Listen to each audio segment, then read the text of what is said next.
Look, nobody wants to pay taxes. But taxes are the price we pay to finance the kinds of things that we can't do individually, that we need to do together. There's kind of a negative trickle-down effect, and it starts in Washington.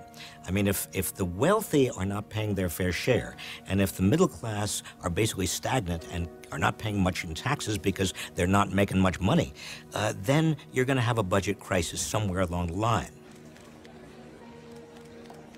That means less revenue sharing with the states. That means the states have to pull in their belts. They cannot support public higher education.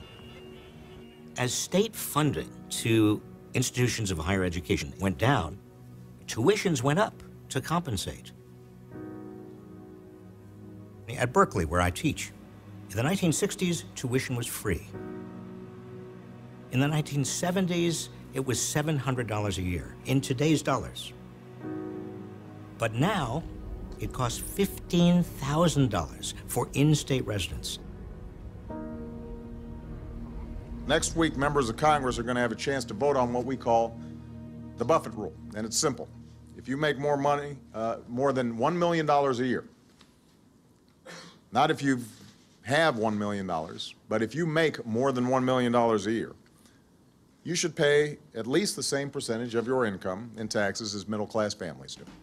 He is killing the economy, and this is class warfare. I think Barack Obama is a socialist. There'll only be a minimum tax on people who make lots of money. More class warfare from an affable billionaire. Is he completely a socialist?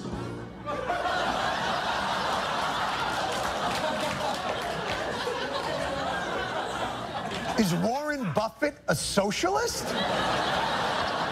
You really have no clue what socialism is, do you?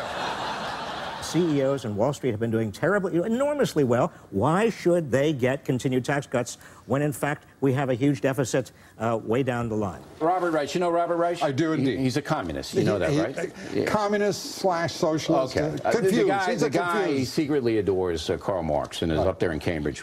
Okay, now.